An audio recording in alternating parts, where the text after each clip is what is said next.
पे लीला आती है किस प्रकार से भगवान के पूरे शरीर के अंदर चंदन लगाया जाता है।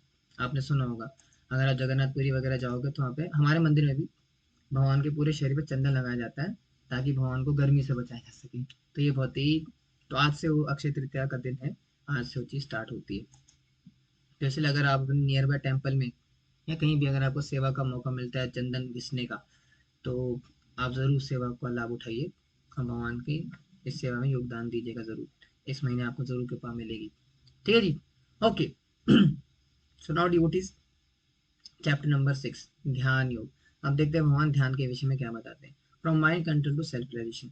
अब मान लो किसी व्यक्ति ने अपना मन को नियंत्रित कर लिया निष्काम कर्म के माध्यम से, निष्काम कर्म के माध्यम से ज्ञान की अवस्था प्राप्त करी, और ज्ञान की अवस्था प्राप्त करने के बाद ऐसे व्यक्ति ने अपने मन को नियंत्रित कर लिया।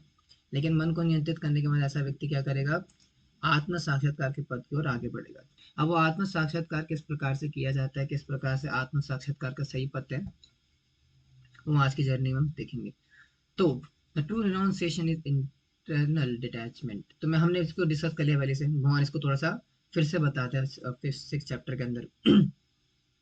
ये वास्तव में जो हमारा क्या बोलते हैं, कर्मों के प्रति जो आसक्ति है ना, अगर किसी व्यक्ति को ध्यान की पद्धति में जाना है तो उसको अपने पोजेशंस को त्यागना पड़ेगा, लिविंग पोजेशन। यानी कि मान लो अगर कोई व्यक्ति बोलेगा कि मैं सुप्रीम कोर्ट का जज हूँ, ठीक है, तो ये उसका एक पोजीशन है, ये उसका एक डेजिग्नेशन है, तो उसको आपको त्यागना पड़ेगा।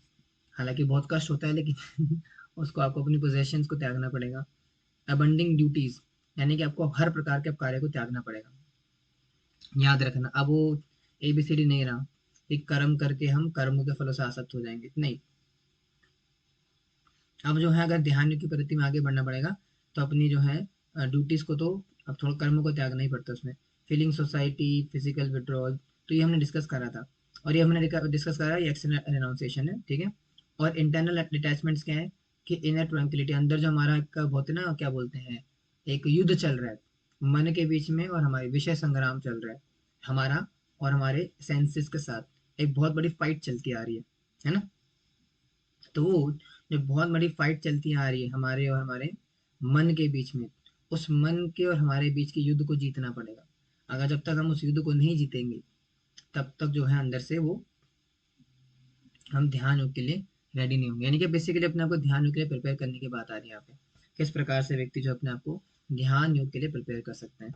And the clarity of purpose, यानी कि आप जो चीज़ परफॉर्म करने वाले हो या जो चीज़ करने वाले हो, उसकी क्लैरिटी आपके पास होनी चाहिए। जैसे मान लीजिए अगर कोई व्यक्ति है, उसको जो है एक घर बनाना है ना, तो घर बनाने के लिए हमें एक आर्किटेक्ट चाहिए, एक पूरी टीम चाहिए, एक पूरा जो है क्या बोलते हैं उसका डिज़ाइन चाहिए, या पूरा एक रोड मैप चाहिए कि किस प्रकार से इस घर में कितना सीमेंट लगेगा, कौन कौन सी कितनी ईंटें लगेगी, कितना जो है इसका एक्सपेंडिचर आएगा, कितनी लेबर लगेगी, तो पूरा उसका एक पता है ना रोड मैप बनता है।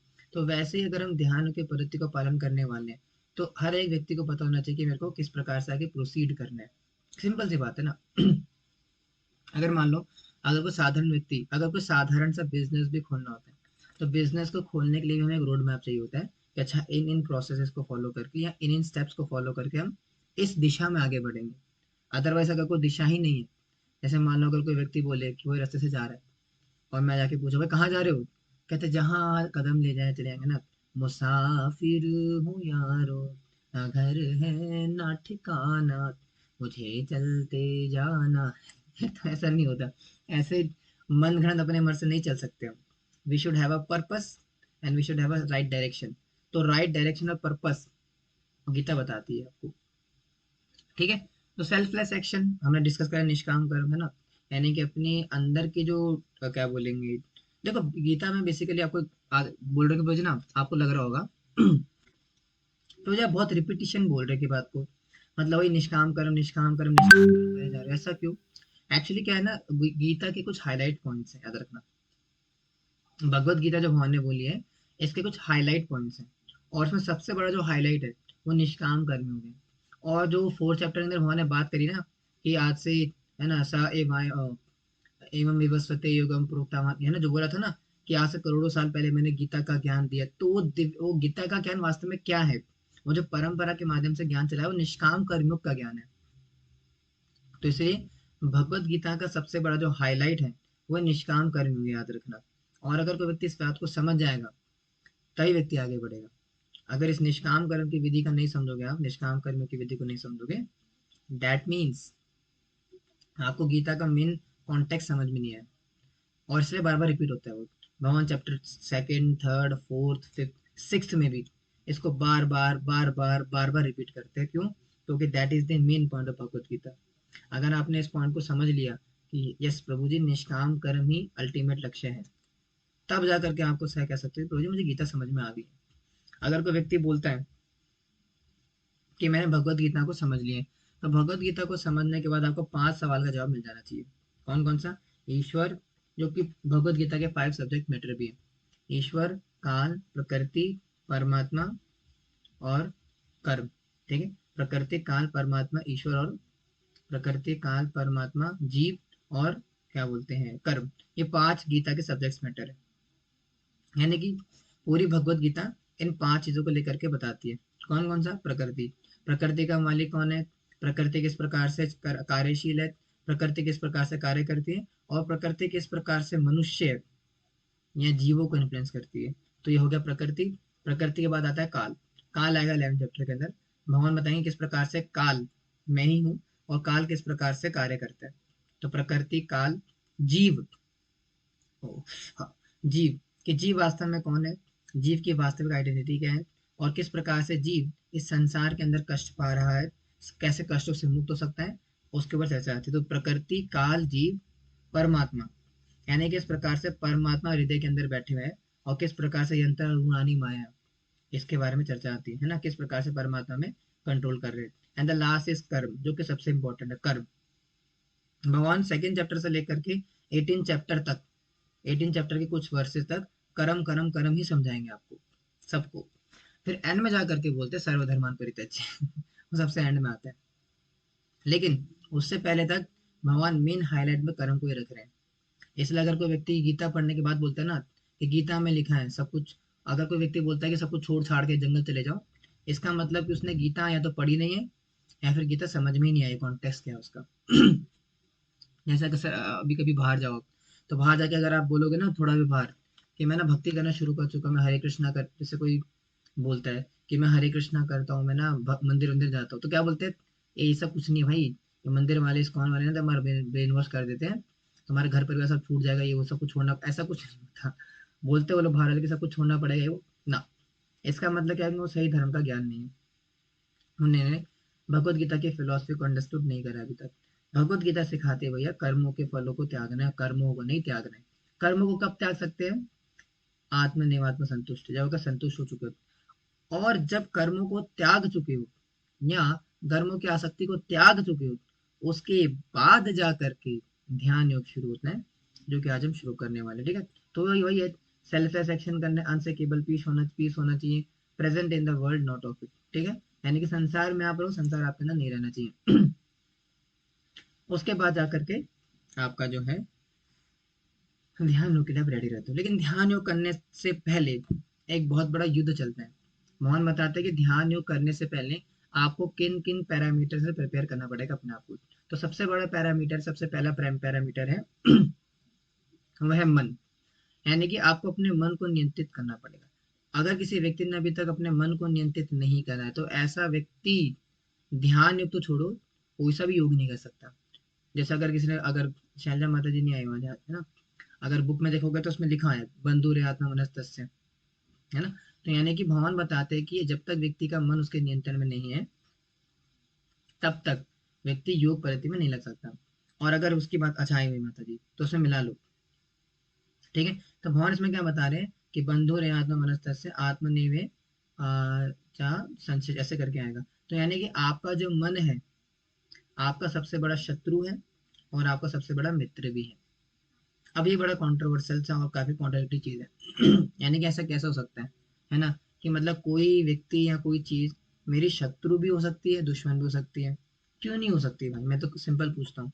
आपने वो गाना नहीं सुना जिसमें अक्षय कुमार गाता है कि मोहब्बत का गम है, मिले जितना कम है, ये तो जमाना नहीं जान पाएगा, है ना, मेरा जो सनम है जरा मेरे, है ना। देखे मुझे वो दर्द मुस्कुराएगा, दिल को ऐसे दिलबर पे भी नाज, तो दिल को अगर ऐसे दिलबर पे भी नाज हो रहा है, जो कि गम भी दे रहा है ना, तो मोहब्बत भी कर रहा है, तो व्यक्ति मोहब्बत और गम एक साथ कैसे दे सकते हैं?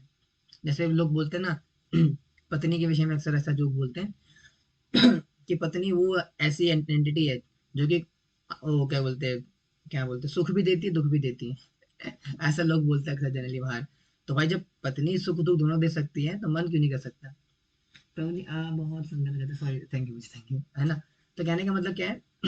वैसे ही हमारा मन भी है। मन हमारा शत्रु भी है और मित्र भी है। अब कैसे कैसे होता है, इसको समझेंगे। ठीक है, यानी कि हमारा मन हमारा मित्र कब होता है और हमारा शत्रु कब बन जाता है, इसको हम मोहन एक्सप्लेन करें, बड़ी अच्छे से चर्चा करेंगे। ठीक है, नेक्स्ट इसके अंदर द मैकेनिज्म ऑफ ध्यान, इसमें है क्या? नहीं, प्रीवियस में ही था। ठीक है, हाँ। तो कैसे है, आप सवाल आएगा कि प्रभु जी हमारा मन हमारा शत्रु कैसे है और हमारा मित्र कैसे है? तो उसके केस में भगवान बताते हैं कि यदि आपका मन आपके नियंत्रण में नहीं है, तो आपका सबसे बड़ा शत्रु है, और यदि अगर आपका मन आपके नियंत्रण में है, तो सबसे बड़ा मित्र है। एग्जाम्पल लेने ले लो, जैसे आजकल आपने देखा होगा बहुत सारे लोग हैं जो कि बहुत ज़्यादा फ्रस्ट्रेटेड घूम रहे हैं, डिप्रेशन, एंजाइटी, स्ट्रेस, और न जाने क्या क्या चीज़ें निकली हुई है आज के मार्केट के अंदर। अब ये सारी चीज़ें कहाँ से आई है? क्या ये कोई वायरस है? क्या ये कोरोना वायरस की तरह फैल रहा है?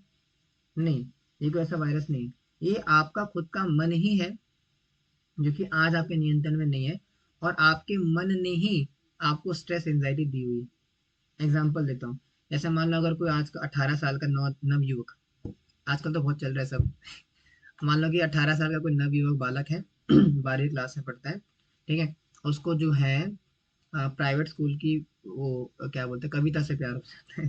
ठीक है, अब वो कविता को बहुत पसंद करता है, बहुत उसके उसके लिए कविताएं लिखता है, कविता के लिए। तो वो क्या करता है, एक दिन जा करके कविता को जाके प्रपोज करता है कि कविता, है ना, काटे नहीं कटते ये दिन ये रात, कहनी थी तुमसे जो दिल की बात, लो आज मैं कहता हूँ आई लव यू। तो जा करके प्रपोज कर दिया उसने कविता को, और कविता ने क्या बोला, है ना, कौन सा गाना है कि, है ना, जुत्ती में उतारूं, है ना, मार दो सर पे दे मारो तुझे वाए वाए, ऐसा करके भगा दे मान लो कविता ने। अब उसके बाद क्या करेगा वो, आकर के घर पे क्या करेगा राजू, घर पे आकर के, है ना, तड़प तड़प के इस दिल से आह निकलती रही, मुझको सजा दी प्यार की, लुट गए लुट गए। अरे भाई क्या लुट गए भैया, क्या लुट गया? पहले तो क्वेश्चन सबसे बड़ा तो इम्पोर्टेंट नहीं आता है। अक्सर लोग बोलते हैं ना, लोग गाने गाते हैं बैठ करके कि मेरा तो सब कुछ लूट गया, बर्बाद हो गया। मेरा क्वेश्चन सबसे पहले ये आता है उन सबसे कि भाई लुटा क्या है? देखो वो लड़की तुम्हारे पास खुद चल के नहीं आई थी, पहला क्वेश्चन। आपने प्रपोज किया, आप, या तो उसने खुद मना करा, या तो फिर अगर आ भी गई तो खुद ही आई थी, खुद चली गई। तो ऐसा क्या लेके चली गई आपकी? आप बोलेंगे मुझे मेरा बैंक बैलेंस खाली कर चली गई, मेरा अकाउंट खाली कर चली गई, तो वो भी आप ही गलती है, वो भी गलती आप ही की है। आपने खुद पड़ी हुई लकड़ी को उठा कर सपे मारा आपने। देखो आपके पैसे आपके खुद के थे। देखो कितनी ज्यादा, देखो माया ने इतना ज्यादा हमारा ना, इतना ज्यादा भ्रमित कर रखा है माया ने, एक व्यक्ति को। अगर आप कभी बैठ करके सोचोगे ना, कहते हैं दिल लेके चली गई, अरे कौन सी लेके चली गई? दिल लेके चली गई तो धड़क कहाँ से रहा है फिर वो? खून कहाँ से पैदा हो रहा है फिर? क्या वो क्या बोलते हैं, अंदर जनरेटर लगा रखा है आपने, तो जनरेटर पैदा कर रहा है पर दिल, खून कमाल की बकवास है भी। देखो माया ने कितना ज्यादा ना हमें वो, क्या बोलेंगे, एक ना वो बना के दे दिया। अगर कभी आप बैठ के सोचोगे ना, कितना बड़ा तमाशा चल रहा है मार्केट के अंदर। देखो आप अच्छा खासा कमा खा रहे हो, मस्त कह रहे हो, ठीक है, एक कोई लड़की आपको नजर आती है एकदम से, वो नहीं बुलाती आपको अपने पास। माया ने इस प्रकार से आपकी बुद्धि बना दी है, आपकी मन इंद्रिय इतना ज्यादा आपको प्रभाव डाली हुई है, आप खुद जाते हो उसके सामने से, और सामने जा करके बोलते हो कि मैं आपसे प्रेम कर, जो कुछ भी करता हूँ, ठीक है, प्रेम में जो भी होता है वो, जा करके बोलता है ये वो। अब वो लड़की देखती है भाई अच्छा है, तो आ जाती है वो, और आ करके आपका ये जो है ये खाओ खिलाओ पिलाओ, है ना, घुमाने ले जाओ। फिर करते करते करते जब सारा बैंक बैलेंस उड़ जाता है, तो छोड़ के चली जाती हो, फिर आप बैठ के रो रहे हो। तो सवाल ये आता है फिर, है ना, तो सवाल ये आता है कि आपने खुद ही बुलाया उसको, समझा, और आप जब बुलाया था तो खर्चा उठाने की जिम्मेदारी किसकी है? आप ही की है। और आपने खुशी खुशी खर्चा करा, और फिर जब आज चली गई अपनी मर्जी से, तो फिर आप खुद ही रो रहे हो। यानी कि ना तो उसने खुद बुलाया अपनी मर्जी से, और आज जा भी रही है तो अपनी मर्जी से जा रही है। तो फिर आप क्यों चिंता कर रहे हो, मतलब आप क्यों रो रहे हो? मतलब आपने खुद ही बुलाया समस्या को, और आज क्यों रो रहे हो फिर जब खुद ही चलेगी तो देखो कितना ही बड़ा माया ने इतना ना अपना बुद्धि को भ्रमित कर रखा है कि व्यक्ति जानबूझ कर उसे फंस जाते हैं। ठीक है, और ऐसा नहीं सिर्फ माताओं के प्रति है, दोनों तरफ से ये दोनों तरफ से सेम हिस्सा है। जैसे आजकल, अब चलो कैमरा लगा हुआ, क्या बोलूंगा, रिकॉर्डिंग जाएगी। लेकिन कुछ ना हिंदू, चलो ठीक है, ज्यादा हो जाएगा। आप समझ गए होंगे मेरे कॉन्टेक्स्ट किस दिशा में जा रहा है ना। तो क्या करती हैं, दूसरे धर्म में जाके शादी कर लेती हैं किसी भी कारण से, हमें नहीं पता। फिर बाद में जब कुछ हो जाता है तो फिर बोलते कि देखो ऐसा ऐसा हो गया। भाई कैसा कैसा क्या हो गया, आपको भगवान ने बुद्धि दी तो उसका इस्तेमाल करो ना। इसलिए तो समझा रहे हैं यहाँ पे। ये आपका मन है जाके आपका इतना बड़ा शत्रु बन जाता है, क्यों? कंट्रोल में नहीं है। अगर भैया किसी को किसी के प्रति कुछ हो भी रहा है ना, तो दिमाग तो दिया ना भगवान ने, कंट्रोल करो। अभी डिस्कस क्या करा चैप्टर 4 के अंदर हमने, कि मन से ज्यादा शक्तिशाली आपकी इंद्रियों जड़ पदार्थ से स्ट्रांग है इंद्रियां, इंद्रियां से स्ट्रांग है मन, और मन से स्ट्रांग है बुद्धि। तो बुद्धि का इस्तेमाल करके कंट्रोल करो। ठीक है, ऐसे बात नहीं बनती है, नहीं तो आपको खा जाएगा, ये समाज खा जाता है। ठीक है, तो यानी कि आपका एनिमी बन जाएगा अगर आपका कंट्रोल में नहीं है तो। और कब कंट्रोल में है? अब कम आपका फ्रेंड है, जब कंट्रोल में है। अब जो हमारा राजू भाई है, जब उसको प्राइवेट स्कूल की प्रीति जो भी कविता पसंद आ गई, तो उसने क्या बोला, उसका मन उसके नियंत्रण में है। उसने बोला ना ना ना भैया ना, ये कविता के चक्कर में पढ़ूंगा तो मेरे जीवन की कविता बिगड़ जाएगी, है ना। तो इससे बढ़िया है भैया अपनी पढ़ाई पे ध्यान दो, है ना। पढ़ाई लिखाई करो, देश का नाम रोशन करो, इन सब चक्कर में कुछ नहीं रखा। है ना। ऐसे करेगा, और ऐसा करते भी हैं। और देखो स्कूल टाइम में हम तो कोविड स्कूल में थे, हमें पता है बात। हमारे इतने सारे फ्रेंड्स थे, सब सब गर्लफ्रेंड बॉयफ्रेंड के चक्कर में पड़े हुए थे, सब बर्बाद थे। सब सब जब हमारे बॉयज की पार्टी हुआ करती थी, तो ना न्यू ईयर पार्टी वैसा पार्टी हुआ करती थी, तो सब आके रोते सब आके रोना रोते थे, यार मैं ऐसा था यार, छोड़ के चली गई, ये वो है। और मैं बैठ के पीछे सोच रहा हूँ, अच्छा हाँ, इसका भी वक्त, भाई सभी का ही हाल है यार, इसकी भी गई छोड़ के, इसकी भी उसके साथ वो हो गया। और लड़कियां भी आती थी। देखो मेरे केस में क्या था ना, पता नहीं क्यों मेरे को बचपन से ही, मतलब स्कूल टाइम से ही सारा रोना मेरा के सामने रोते थे, लड़के लड़कियां दोनों ही। लड़के आके अलग रो रहे कि भैया, लड़के तो क्या ज्यादा रोते नहीं, वो तो बोलते हैं जा चली चलेगी, है ना, तू हो गई तू और सही। लड़के ज्यादा नहीं रोते। लड़कियां ज्यादा रोती हैं, कहती ऐसा हो गया वैसा हो गया, मैं तो ये सोची थी उसको ऐसा निकलेगा वैसा निकलेगा, अब ऐसा निकला वो। अरे भाई अंडा थोड़ी है वो कोई, कि डायनासोर का अंडा था उसमें से चूजा निकल गया, क्या बात हुई? भाई जैसी प्रवृत्ति इंसान की वैसा ही है वो, आपको बस नजर नहीं आया क्योंकि आपने, आपका माया ने कवरिंग करी हुई है। मेरा वाला सबसे अलग है। कैसे अलग है भाई, क्या 4 हाथ है उसके, क्या 3 आंख है उसकी? तो ज्यादा नहीं खींचूंगा उसको लंबा, नहीं तो खामा का लोग मेरे दुश्मन बन जाएंगे। ठीक है, क्योंकि बहुत सारे लोग मेरी वीडियो देखते भी हैं। कहने का मतलब क्या है कि कंट्रोल करना पड़ेगा माता जी, प्रभु जी, एटलीस्ट भक्तों को करना चाहिए। जो प्रोपान आश्रम में मेरी क्लास में आ रहे, जो गीता कोर्स में जो 36-36 में नजर आ रहे हैं, कम से कम आप तो करिए, बाहर वाले फिर भी ना करें, कम से कम आप तो कंट्रोल करने का प्रयास करिए। क्योंकि अगर मन कंट्रोल में नहीं आएगा तो फिर बात नहीं बनेगी ऐसे। भक्ति तो बहुत दूर की बात है, आप रोजमर्रा के जीवन भी नहीं जी पाएंगे। आप शादीशुदा जीवन भी नहीं जी सकते। आप गृहस्थ आश्रम में, ब्रह्मचारी, कोई भी आश्रम में, क्या जिंदगी का बेसिक प्रिंसिपल में ही गड़बड़ कर दोगे आप। जिंदगी की शुरुआत ही, एक शांतमय जीवन की शुरुआत ही शांत मन के साथ होती है। याद रखना है बात। अगर जिस व्यक्ति का मन ही उसके नियंत्रण में नहीं है, कब भागेगा कहाँ जाएगा।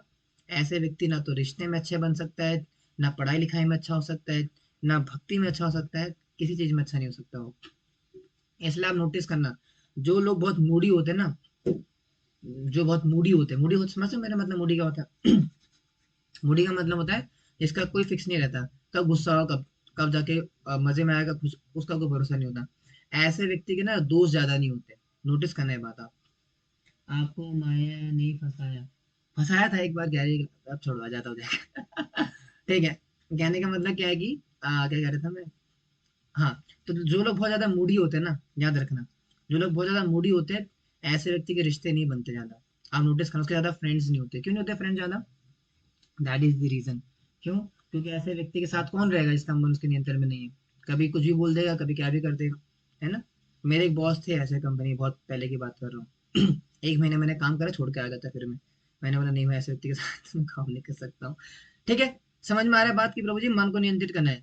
कर लेंगे नहीं प्रभु जी, हो गया, आपने बोला, हमने बात मान ली, है कबूल है तो हमने माना, दावत इश्क है, हमने मान ली प्रभु जी आपकी बात की मन को नियंत्रित करना है, मन को नियंत्रित करेंगे हम, लेकिन आगे क्या, आगे क्या करे उसके, तो आगे ये करो, भगवान बता रहे अष्टांग योग करना है।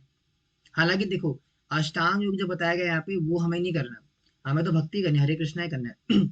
लेकिन ये जो विधि बताई गई है ये वैदिक विधि के हिसाब से बताया गया, हम जो विधि पालन करते हैं भागवत विधि पालन करते हैं, इसलिए हरे कृष्ण भक्ति कर रहे हैं।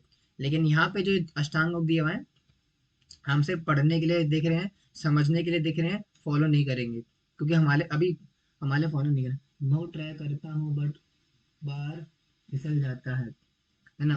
भक्ति करते रहो प्रभु, है, भक्ति करते रहिए, सब ठीक हो जाएगा, भगवान का नाम लीजिए, भगवान एक बार पकड़ लेंगे ना आपको, फिर कोई और नहीं पकड़ पाएगा, because Krishna as a jealous lover, सबसे बड़े जेलस लवर है कृष्ण, अगर कृष्ण ने आपसे प्रेम करना शुरू कर दिया तो कोई नहीं आ सकती फिर आपके आसपास, याद रखना। इसलिए थोड़ा डर भी लगता है लोगों को भगवान के पास आने से, अगर भगवान ने पकड़ लिया फिर हमारा तो वही खत्म हो जाएगा हिसाब किताब। लेकिन मान लो अगर कृष्ण ने अगर आपको पकड़ लिया या आपने कृष्ण को पकड़ लिया, दोनों, अगर आपने भगवान को पकड़ लिया ना, अपना अपना प्रेमी बना लिया, अपना मालिक स्वामी बना लिया कि प्रभु आज से मैं आपका, आपसे आज से मैं आपका, आप मेरे हो गए, तो भगवान बोलते कि अच्छा आज से तू मेरा हो गया ना, ठीक है, अब मैं देखता हूँ तू कैसे जाता, अब तेरे जीवन में कौन आती है देखता हूँ मैं भी। तो भगवान नहीं छोड़ते फिर आपको, चिंता ना करो, फिर कोई नहीं आएगा लाइफ पे, कोई नजर देखेगी नहीं आपकी तरफ, वो बताओ, इतने बुरे हाल हो जाएंगे, देखता भी नहीं वो आपकी तरफ। हनुमान जी मेरे लवर है। हनुमान जी मेरे लवर है, वो तो ब्रह्मचारी है, आपके लवर कैसे हो सकते हैं, क्वेश्चन मार्क। ठीक है, आगे बढ़ते हैं। हाँ जी, तो अष्टांग योग, तो सबसे पहले आता है कैसे फॉलो करना है इसको, फोकस। देखो माता जी, शैलजा माता जी, आपको उसने विधि दी होगी, ठीक है, उसने बताया गया सबसे पहले क्या करना है, अपने एकांत स्थान में जाना है, फिर एकांत स्थान में जा करके कुशाग्रास की चादर बिछानी है, या फिर डियर स्किन जो होता है ना, वो क्या बोलते हैं, हिरण, हिरण की खाल, हिरण की खाल को, उसको बिछा करके, क्यों बिछाना होता है, ताकि कीड़े मकोड़े ना आए, तो उसको बिछा करके, प्रभु जी जब मैं भक्ति करती हूँ तो क्वेश्चन भी आ रहेगा बीच में। मृग छाल, हाँ, प्रभु जी जब मैं भक्ति करती हूँ तो मेरे ध्यान भक्ति से हटकर कहीं और चला जाता है, ऐसे में सोचती हूँ कि मेरे साथ ऐसा होता है, नहीं सबके साथ होता है माता जी, हमारा मन तो कहाँ कहाँ जाता है, अब क्या बताएं आपको, मन तो कहाँ कहाँ, कटरीना कैफ पे जाता है, आलिया भट्ट पे जाता है, फिर कभी कभार बीच में जॉन सीना भी बीच में आ जाता है, फिर बीच में जब विराट कोहली आ जाता है तो सब पूरी दुनिया आ जाती है, कृष्ण को छोड़ के बाकी सब आ जाते हैं, तो लेकिन नियंत्रित करना पड़ेगा, ठीक है, नियंत्रित करना पड़ेगा, और कोई उपाय नहीं है इसका, पकड़ पकड़ के लाना पड़ेगा, कब तक लाना पड़ेगा, जब तक कृपा नहीं मिल जाती, एक बार भगवान की कृपा मिल जाएगी फिर मन नियंत्रण में आ जाता है, मन त्रायतीति मंत्र, हरे कृष्णा करते रहो, पकड़ पकड़ के लाते रहो, एक दिन आएगा मन नियंत्रण में आ जाता है और आ जाएगा। मेरे साथ नहीं भटकता होगा आपको मन। मेरा मन ही बहुत भटका करता था पहले, लेकिन अब शांत है काफी हद तक, भगवान की कृपा, आचार्य की कृपा है, हो जाता है, आप बस मंत्र साधते रहो, कृपा कर, कृपा की याचना करते रहो, सब सब खत्म हो जाता है, सारी वासना भौतिक सब चली जाती है, कोई भी जितनी भी आ सकती है सब खत्म हो जाती है, और आपको पता भी नहीं लगेगा कहाँ चलेगी। मुझे भी नहीं समझ में आया मेरी आसक्ति कहाँ चलेगी आज। जैसे कि मैं पर्सनली बात करूँ, I was a very meat lover, तो मैं बहुत ही बड़ा मीट लवर था, मुझे मीट खाना बहुत पसंद था, हर दूसरे तीसरे दिन मीट चाहिए मुझे, और रोज ऑलमोस्ट जब मैं जिम जाता था तो चिकन ब्रेस्ट में चाहिए चाहिए, हर बार रोज चाहिए, इतना I was damn meat lover. लेकिन वो कहाँ चला गया मुझे आज भी पता नहीं चला मेरे, तो चले आता सब, भगवान सब साफ कर दे, एक बार भगवान को आपने अपना बना लिया कि कृष्ण आज से मैं आपका हो गया हूँ, बस, बस इतना बोलने की देरी है, भगवान पे छोड़ देंगे आपको, फिर आपको जो, फिर आपकी जो धुलाई होती है, वैसे ना निरमा वॉशिंग वाटर में भगवान धुलाते हैं आपको, अच्छे से पूरा साफ करेंगे आपको, आपको पता भी नहीं लगेगा आपकी सारी वासना कहाँ चलेंगी, चले जाके चिंता ना करो, ठीक है। हाँ जी, तो कुशाग्रास की चादर बिठानी बिछानी है। अब क्वेश्चन मत भी पूछो प्लीज, आगे बढ़ाना है क्लास को ना, आधा घंटा पूरा हो गया। एक दिन अपनी ऑटोबायोग्राफी के ऊपर भी लगा देना प्रभु जी, ब्लॉग लिख देंगे एक। हमारा वेबसाइट पे देखो मिल जाएगा आपको, वेबसाइट पे जाओ हमारी propadasha.com, उस अबाउट सेक्शन में दिया हुआ है सब कुछ मेरे बारे में, मतलब मेरे बारे में तो नहीं है, प्रोपाद आश्रय के बारे में, लेकिन मोटा मोटा पता चल जाएगा आपको वहां से, ठीक है, तो अबाउट सेक्शन में मिल जाएगा आपको, हमारी वेबसाइट आप सबको पता ना हो तो देख लेना, ठीक है। मेरी वेबसाइट है हमारी propandash.com, उसका लिंक डालते रहता हूँ मैं, तो अगर आपको पता नहीं तो आप सर्च कर सकते हो, propandash.com का हमारी वेबसाइट है, उसमें हम रेगुलर बेसिस ब्लॉग डालते रहते हैं, स्पिरिचुअल ब्लॉग्स, अलग अलग टॉपिक्स के ऊपर, ठीक है। तो ब्लॉग्स पढ़ते रहना उस पर आप, ताकि आपको कुछ नई चीज़ें जानने को मिले। उस वेबसाइट का पर्पस ही यही है, क्योंकि इंटरनेट के ऊपर बहुत ज़्यादा उल्ट पुल्ट क्या बोलते हैं, इन्फॉर्मेशन है, बहुत ही उल्टी पुल्टी और कहते हैं गलत सलत इन्फॉर्मेशन है। वो सारी इन्फॉर्मेशन को कट करने के लिए हमने अपनी खुद की वेबसाइट निकाली है, propagandasha.com के नाम से। बहुत ही अच्छी वेबसाइट है, मतलब सब आप सभी की है। तो उस पर जा करके आप ब्लॉग्स पढ़िए रेगुलरली, और उसको जो है अपने दोस्तों के साथ शेयर कीजिए करिए, ठीक है। हाँ जी। हाँ, तो बताया क्या, कुशाग्रास की चद्दर बिछानी है और ध्यान लगाना। ध्यान कैसे लगाते हैं, प्राणायाम की विधि, अष्टांग योग। अष्टांग योग क्या होता है, थोड़ा समझते हैं। अष्टांग योग बेसिकली इसके अंदर अष्ट और अंग, यानी कि ऐसा योग जिसके अंदर 8 अंग होते हैं। अष्ट अंग कौन सा, यम नियम आसन प्राणायाम प्रत्याहार धारण ध्यान समाधि। तो ये 8 अंग होते हैं इसके अंदर। ये यम का पालन करना, कई बताएंगे और डिटेल में। यम नियम आसन लगाना, प्राणायाम करना, तो ऐसे ना अलग अलग प्रकार की विधियां होती है समाधि की स्थिति तक, जो कि अष्टांग योग के अंदर आती है। और ध्यान योग जो बताया गया यहाँ पे भगवान गीता के अंदर, वो अष्टांग योग को लेकर के बताया गया। क्या करना है आपको, एक शांत स्थान पे जाकर के कुशाग्रास बिठा बिछा करके, या हिरन की खाल बिछा करके उसके ऊपर बैठ करके, बहुत ज्यादा ऊपर नहीं बैठना, बहुत ज्यादा नीचे नहीं बैठना, और ध्यान लगाना अपने ये जो ऊपर है ना सेंटर का हिस्सा, यहाँ पे केंद्र में ध्यान लगाना है। उससे क्या होता है, उससे व्यक्ति का मन नियंत्रण में आना शुरू होता है। अब इसकी विधि बताता हूँ, सुना ध्यान से। अब प्राणायाम से ऐसा होता क्या, बोलेंगे प्रभु जी। अब कुछ फिर क्वेश्चन आएगा कोई, जय श्री कृष्ण ही कोई, है ना। अब बोले प्रभु जी प्राणायाम से होता क्या, फिर कैसे काम करता है ये, समझते हैं इसको। अब बोले प्रभु जी प्राणायाम में तो अंदर बाहर करते हैं हवा, वो तो हम ऐसे भी करते रहते हैं पूरा दिन, अंदर बाहर ऊपर से तो करते नहीं है। है ना। तो फिर व्हाट्स सो स्पेशल इन प्राणायाम, तो प्राणायाम ऐसा खास क्या है। तो प्राणायाम में खास क्या है, बेसिकली हमारे जो 5 प्रकार की वायु होती है, प्राण अपान व्यान समान उदान, ठीक है। तो ये 5 प्रकार की जो वायु होती है शरीर के अंदर, ये हमारे 5 अलग अलग प्रकार के फंक्शंस करती है। माता जी अगर आप परपट पढ़ेंगे, तो परपट के अंदर प्रभुपाद ने बताया है कि जो 5 प्रकार की वजह से उदान वायु नीचे से लेकर ऊपर तक बहती है, ठीक है। प्राण वायु क्या करते हैं, हमारे शरीर के अंदर प्राण को संचारित करती है। जैसे अगर मैं, जैसे अदिति माता जी को बोलूं कि अदिति माता जी आप अपने हाथ में चूटी काटो, तो आपको दर्द होगा, हाँ जी बिल्कुल होगा। और वही सेम चूटी अपने सर पे, यहाँ पे बाल खींचो, उस पर दर्द होगा, बिल्कुल होगा। और अपना क्या बोलते हैं पाँव पाँव, अब पाँव पे दबाओ, दर्द होगा, बिल्कुल होगा। तो विश्व का परपट, वही होगा देखो। प्राणायाम मैं मिल मिल के बता दूंगा, अभी दिखा दूंगा आपको, ठीक है बाद में। तो प्राणायाम के आसपास 11 12 13 के आसपास ही दिया होगा, उसमें सब कुछ दिया मेंशन करा हुआ है। नहीं तो वेट करो, 13 चैप्टर में दोबारा आएगा वो। हाँ जी। अब ये जो प्राण बह रही है, यानी कि मेरे सर पे भी मेरी प्राण है। अगर कोई मेरा सर फोड़ने के लिए आएगा और सर पे मेरे डंडा मारे, तो मेरे सर पे भी दर्द होगा। और अगर मेरे कोई बैक पे पुलिस मारती है ना, है ना, मेरे को बैक में मेरे मारे डंडे, तो वहां पे दर्द होगा। और अगर मेरे को पैर में मारे, पैर में भी दर्द होगा, है ना। तो हर जगह दर्द हो रहा है। लेकिन ये आत्मा तो सेंटर में रहती है, तो यहाँ दर्द क्यों हो रहा है, क्योंकि जो प्राण वायु है, आप इसको ऑक्सीजन बोल सकते हो आप, ये जो प्राण वायु है, इसके माध्यम से प्राण पूरे शरीर में ट्रेवल करती है, और इसी वजह से हमारा पूरा शरीर एक्टिव है। जब वो प्राण वायु बंद हो जाती है, ऑक्सीजन बंद हो जाती है, तो आत्मा निकल जाती है। ऑक्सीजन बंद हो गई, तो अब कहीं भी मारो कोई फर्क नहीं पड़ता। और इसी को बोलते हैं मरना। जब कोई व्यक्ति बोलते हैं ना मर गया, तो मरता क्या है, मरने का मतलब है कि जो प्राण वायु, जो ऑक्सीजन होती है प्राण वायु, वो बंद हो जाती है और आत्मा निकल जाती है, इसलिए व्यक्ति मर जाता है। तो सबसे इंपॉर्टेंट फैक्टर वायु से होता है, यानी कि वायु से प्राण बहते हैं शरीर के अंदर आत्मा के माध्यम से। और बोले बोले फिर आत्मा कहाँ होती है, आत्मा होती है हृदय के अंदर, हार्ट के अंदर होती है। ओहो इतने क्वेश्चंस क्यों आ रहे हैं इसमें, कि वॉइस क्लियर, हाँ फिर वो चेक करो उसमें आपका नेटवर्क हो ना, तो वॉइस कह रहा हूँ। तो आत्मा को आती है हृदय के अंदर होती है, प्राण शरीर के अंदर होते हैं हृदय के अंदर। अब जब हम प्राणायाम करते हैं, सांस अंदर सांस बाहर, इससे क्या होता है, हमारी जो प्राण वायु होती है वो नियंत्रण में आती है। यानी कि सांस को होल्ड करने से क्या होता है, हमारी जो प्राण वायु होती है बहुत ज्यादा समय तक अंदर रहती है, और बहुत ही धीरे धीरे निकालने से कम कम वायु निकलती है। और जितना कम हमारी वायु निकलेगी, उतना उम्र लंबी होती है, उतना हृदय शुद्ध होता है। यानी कि सारा खेल वायु का है। जितनी ज्यादा आप सांस लोगे, उतना आपकी उम्र कम होती है। दोबारा बोलता हूँ, यानी कि आपकी जो उम्र आयु है, वो आपके प्राणों पर निर्भर होती है। जितनी ज्यादा आपकी सांस लेते हो, देखो इसलिए क्या होता है, जो व्यक्ति बूढ़ा हो जाता है, मरने वाला होता है, मरने वाला क्या करता है, सांस तेज तेज करता है, क्यों, क्योंकि सांस कम बची है अब शरीर के अंदर, इसलिए मरने वाला है वो। इसलिए प्राण जो वायु है उसको बहुत कम कम इस्तेमाल करता है। इससे देखो आपने वायु होती है बहुत कम निकलती है शरीर के अंदर से क्योंकि हमारी जो वायु है उससे हमारा मरना जीना तय होता है। जिसकी वायु बंद होगी मर गया व्यक्ति वो। और ये वायु नियंत्रण होती है प्राणायाम से। जब हम प्राणायाम करते हैं सांस अंदर बाहर, इससे हमारी वायु कम निकलती है शरीर से, इसलिए हमारी आयु लंबी होती है, शरीर शुद्ध होता है, मन शुद्ध होता है, आत्मा हमारा आत्म चेतना जागृत होती है।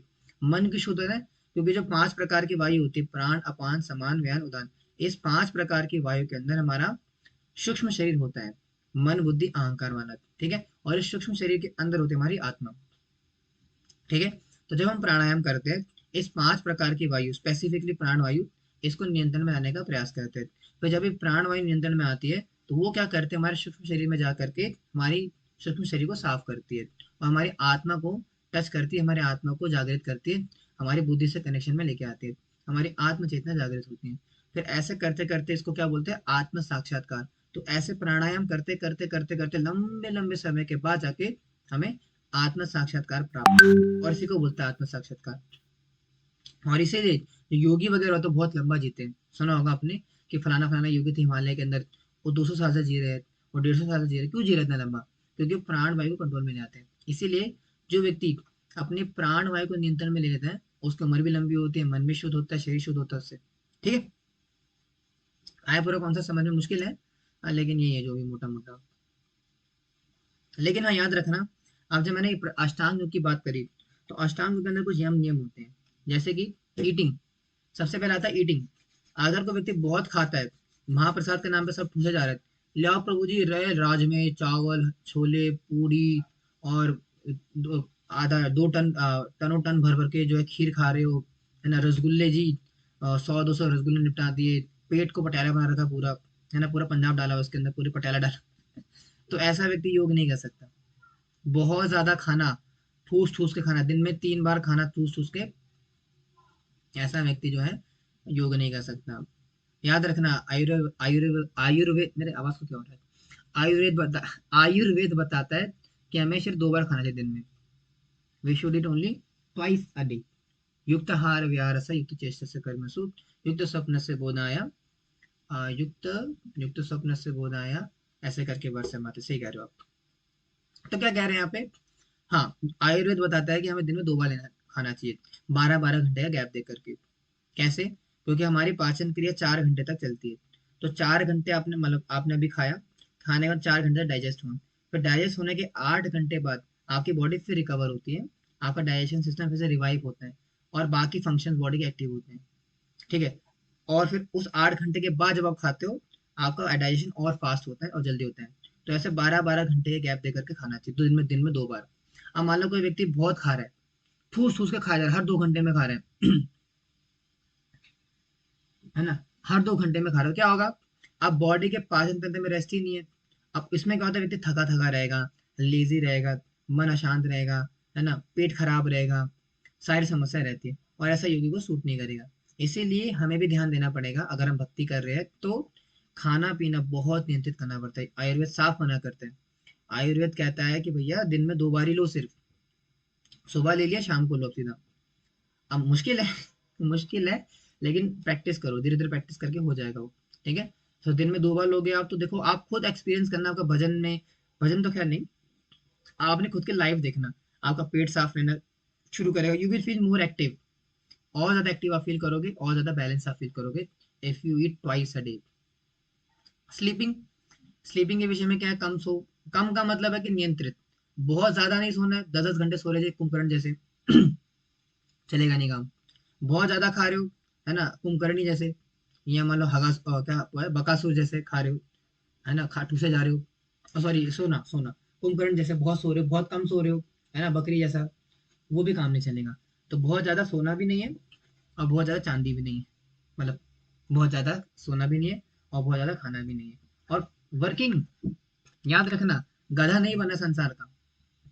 लोग आजकल करते हैं 10-10 घंटा 12-12 घंटा काम करेंगे, फिर काम करके आने के बाद जो है रात में फ्रीलांसिंग भी करेंगे, इतनी वर्कशीट ऊपर नीचे आगे पीछे, नाइट शिफ्ट, ये शिफ्ट वो शिफ्ट, ऐसा शिफ्ट, ये कर वो कर, शिफ्ट शिफ्ट शिफ्ट करके पूरी जिंदगी शिफ्ट बना दी तो ऐसा काम नहीं चलता। अगर आपको याद रखना, अत्याहार प्रयास सब प्रचलपो नियमागना जन संगस्य लौल्यम च षडवीर भक्ति विनश्यति। आपकी भक्ति का विनाश हो जाएगा, इसलिए बहुत ज्यादा हार्ड लेबर नहीं किया जाता।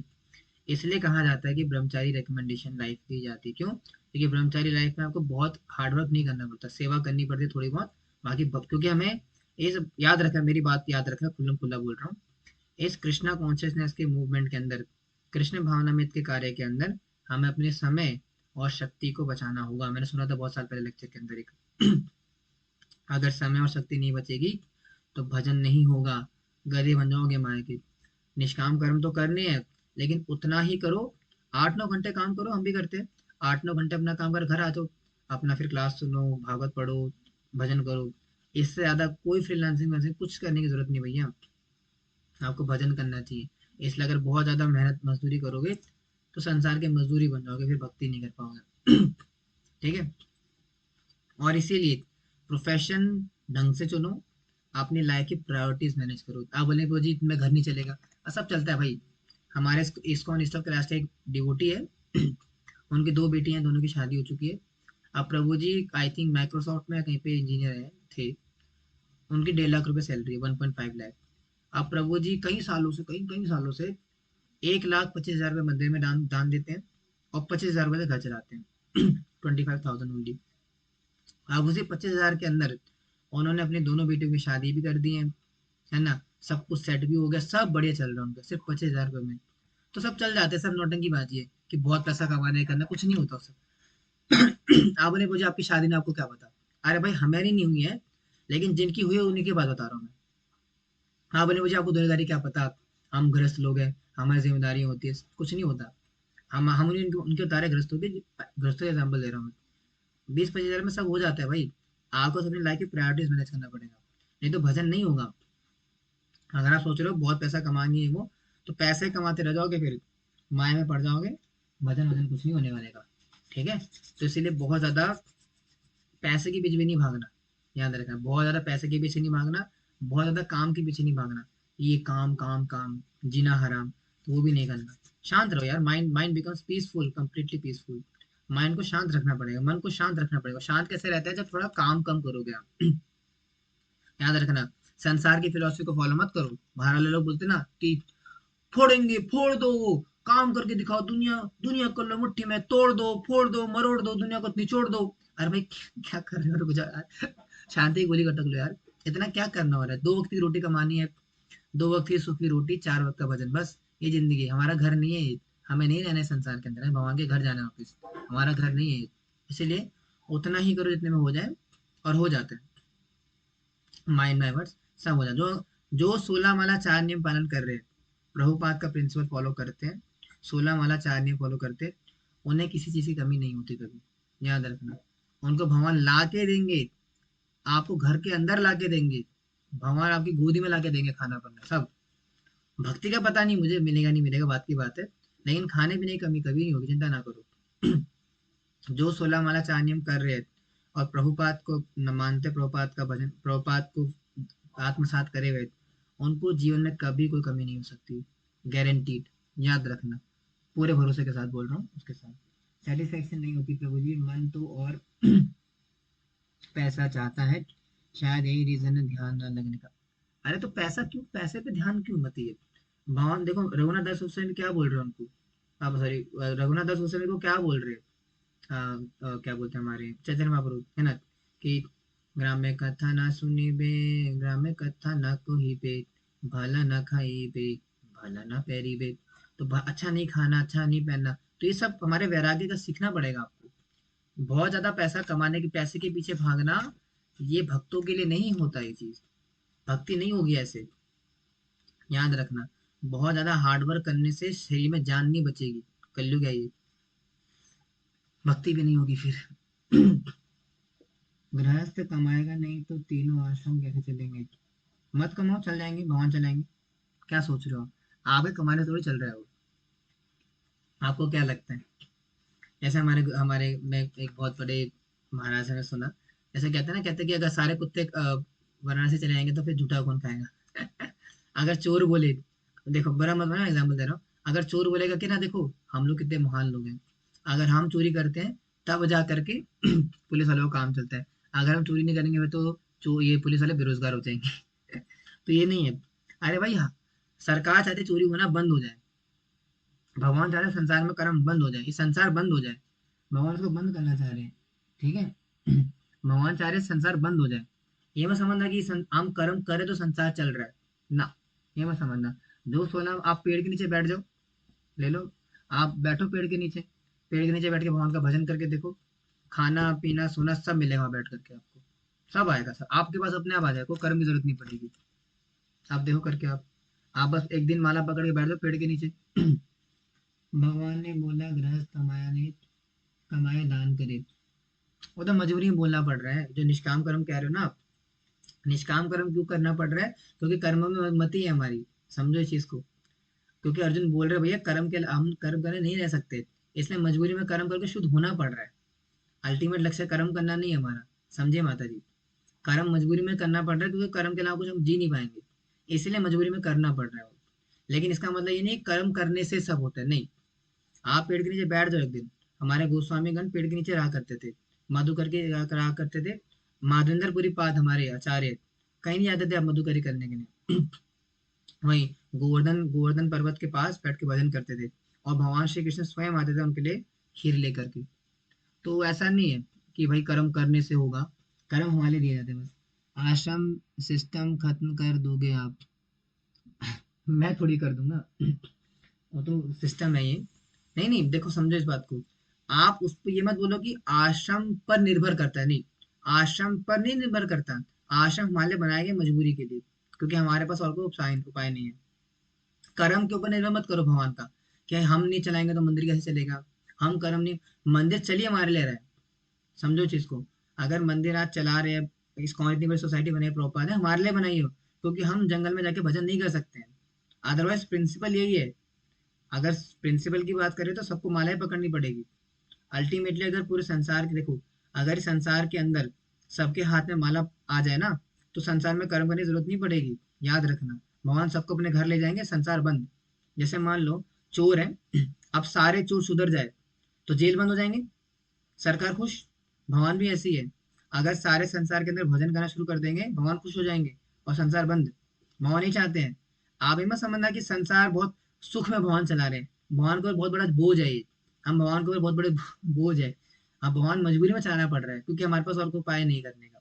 इसीलिए निष्काम कर्म करके शुद्ध होना पड़ता है, और फिर शुद्ध होने के बाद जा करके जो है आगे भगवत प्राप्ति करनी होती है।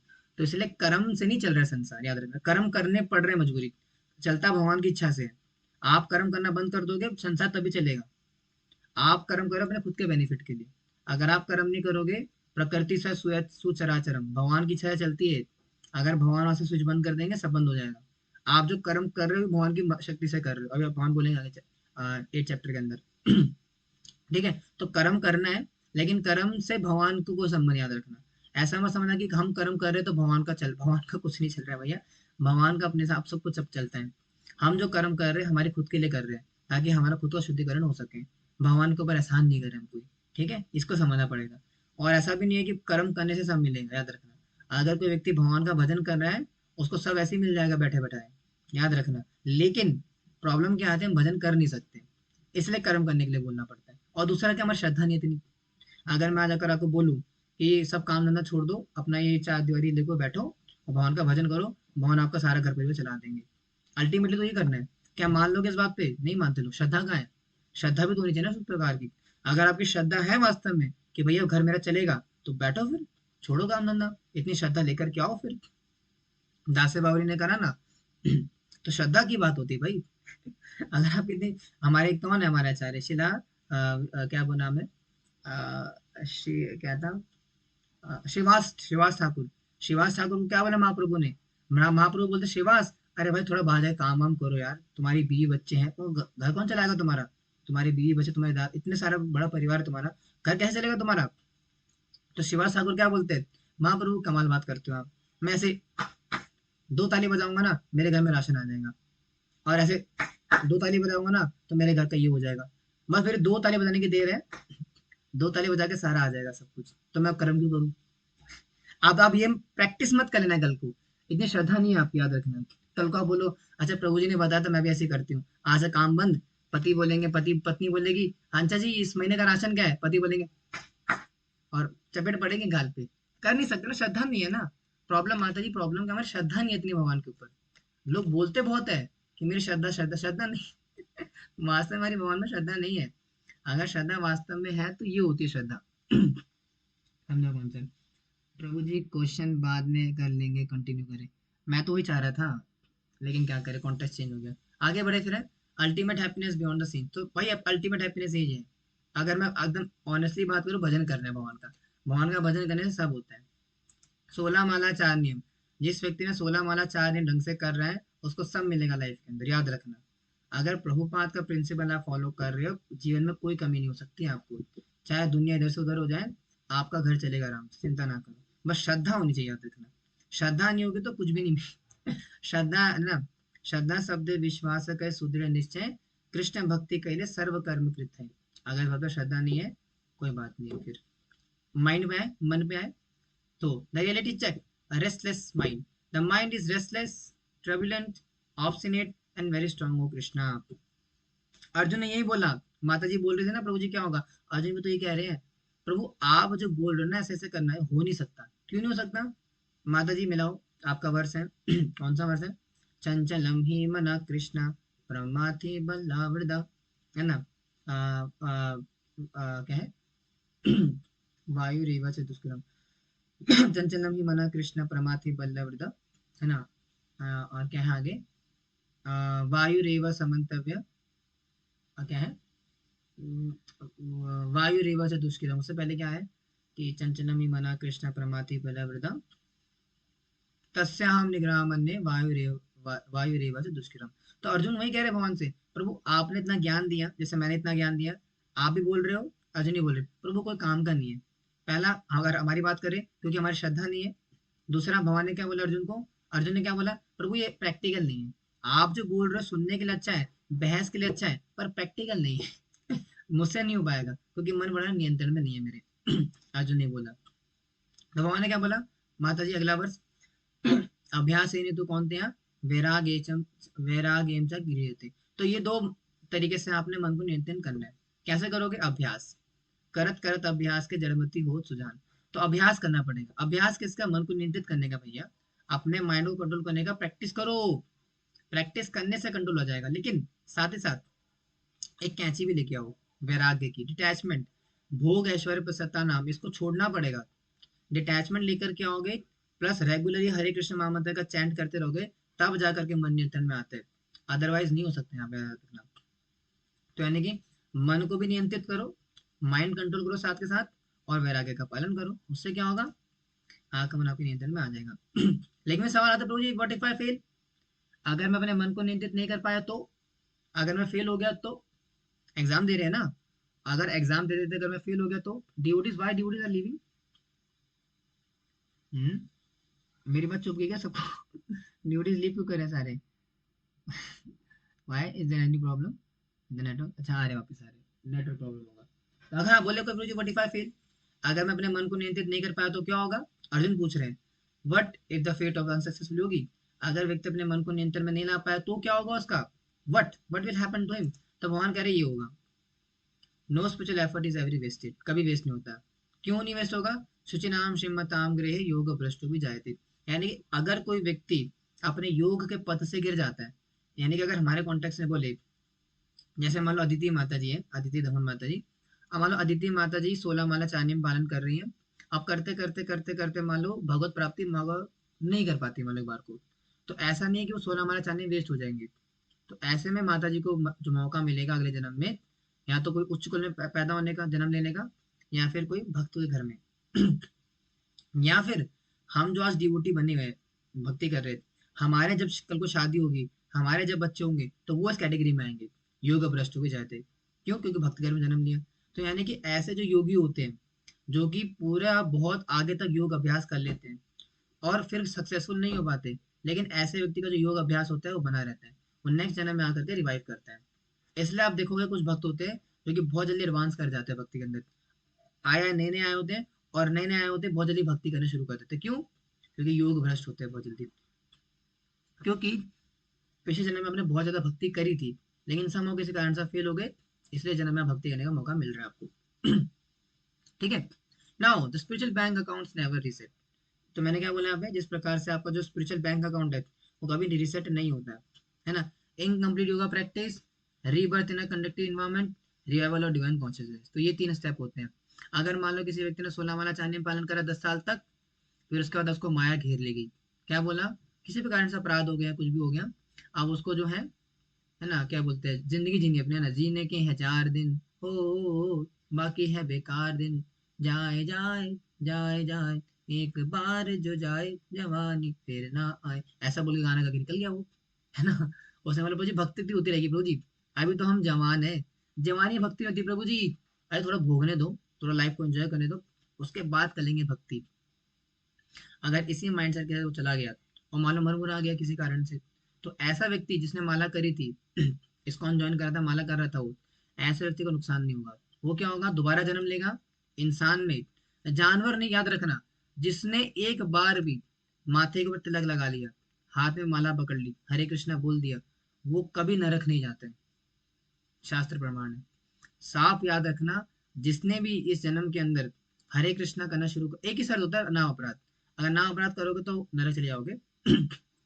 लेकिन आज जिसने भी संसार के अंदर, खुलम खुल्ला शास्त्र में बता दूंगा आपको, जी गोसाई बताते इस बात को, जिसने भी इस भौतिक जगत के अंदर जन्म लेने के बाद अगर माथे पे तिलक लगा लिया है, गले में कंठी धारण कर लिए और हरे कृष्णा करना शुरू कर दिए, ऐसा व्यक्ति नरक नहीं जाएगा। साफ बात, ऐसे व्यक्ति को यमदूत भी नहीं पकड़ने आते, तो नरक नहीं जाओगे आप, याद रखना। भगवत धाम जाओगे नहीं जाओगे तो बात की बात है, लेकिन नरक तो नहीं जाओगे कम से कम। तो फिर क्या होगा, स्वर्ग जाओगे, max max, max max minimum minimum, max तो भगवत धाम है, तो मिनिमम आप स्वर्ग जाओगे। फिर स्वर्ग जाने के बाद क्या करोगे, दोबारा जन्म लोगे इस संसार के अंदर, लेकिन जानवर नहीं बनोगे। याद रखना, जिसने भी भगवान का माला पकड़ लिया हाथ में, वो ना नरक जाएगा ना जानवर बनेगा। ये सबसे बड़ा बेनिफिट है भक्ति का, लोगों को बताना चाहिए, ताकि थोड़ा वो जागे। उनसे बोलो, गीता का वर्ष दिखाओ, 14 17 चैप्टर का। ऊर्ध्व गच्छन्ति सत्वता, मध्य तिष्ठन्ति राजसा, अधो गच्छन्ति तामसा, उनको दिखाओ कि भैया भक्ति नहीं करोगे तो जानवर बनना पड़ेगा, नरक जाना पड़ेगा। डर जाते लोग सुन के, कहते क्या, तो क्या करना पड़ेगा, गीता पढ़ो, हरे कृष्णा करो। हरे कृष्णा करने वाला ना तो कभी नरक जाएगा ना कभी जानवर बनेगा, हमेशा मनुष्य रूप में आएगा और स्वर्ग जाएगा। सबसे बेनिफिट ये उनको बाहर को, हालांकि प्राइम बेनिफिट नहीं, याद रखना, ये तो सेकेंडरी बेनिफिट है, छोटा छोटा। अल्टीमेट बेनिफिट तो है कि भगवान का धाम प्रेम प्राप्त हो, ये छोटा बेनिफिट है। तो क्या होगा, अगला जन्म लेगा, फिर अगला जन्म लेने के बाद अपने वहीं से स्टार्ट करेगा जहां से फिनिश किया था, ठीक है। तो ये है एपेक्स ऑफ योगा। अब हम बताते हैं लास्ट कॉन्सेप्ट, कि ना ये सारे जितने भी योग होते हैं, कर्म योग, ज्ञान योग, ठीक है, इन सारे योग में सबसे श्रेष्ठ कौन सा है, माता जी, शैलजा माता जी, लास्ट वर्ष, योगी नाम अपि सर्वेशा मत गता अंतरात्मना, श्रद्धावान भजते यो माम सामे युक्तो तमो मता, कि इन सारे योगियों में निष्काम कर्म योगी, अष्टांग योगी, सकाम कर्म योगी, ये योगी, वो योगी, योगी आदित्यनाथ, सारे योगी, इन सारे योगियों में सबसे श्रेष्ठ कौन है, योगिनाम अपि सर्वेशा मत्कतांतरात्मना श्रद्धावान भजते यो माम समय युक्त, तुम भगवान का मत है, इन सारे योगियों में सर्वश्रेष्ठ कौन है, जो कि मेरा भजन करता है, जिसने मेरी माला को पकड़ा हुआ है, हरे कृष्णा करता है, वो सबसे सर्वश्रेष्ठ योगी है। तो भैया भगवान साहब बता रहे इस बात को, इसीलिए मैं कह रहा हूँ, इस संसार के अंदर अगर आपने माला पकड़ लिया, तो माला पकड़ने का मतलब सबसे बड़ा काम कर लिया आपने, इस संसार का सबसे उच्च कोटि का काम है ये कोई ऐसा नहीं कि हाँ चलो ठीक है, इनका जीवन में काम धंधा नहीं था, है ना, घर परिवार चल नहीं रहा है इन लोगों से, है ना, ये लोग संसार के निकृष्ट लोग हैं, ना करियर में कुछ कर पाए, लाइफ में लाइफ में कुछ उखाड़ पाए, इसलिए माला कर रहे हैं। नहीं नहीं भैया, ये सबसे बड़ा काम है संसार का, ठीक है, तो माला पकड़ना। तो ध्यान योग डिस्टिल, माइंड को कंट्रोल करना है, जरूरी है, डिसिप्लिन लेकर के आना है, कम खाना है, कम सोना है, नियंत्रण में रहना है, और no spiritual effort is ever wasted, बताया हमने कैसे, कि अगर आप कोई भक्ति पथ का पालन करते, किसी योग पद्धति का पालन करते हो, तो भले आप पूरा ना कर पाओ, लेकिन अगले जन्म में आकर के आपको अच्छे परिवार में जन्म मिलता है, ताकि आप उसको दोबारा से कंटिन्यू कर पाओ। लेकिन सारे योगियों में सर्वश्रेष्ठ कौन है, भक्ति योगी, यानी कि भक्ति is the highest destination, lower नहीं है ये।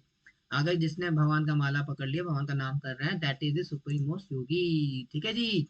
हरे कृष्णा कृष्णा कृष्णा हरे हरे, हरे राम राम राम हरे हरे, श्री भगवत की जय।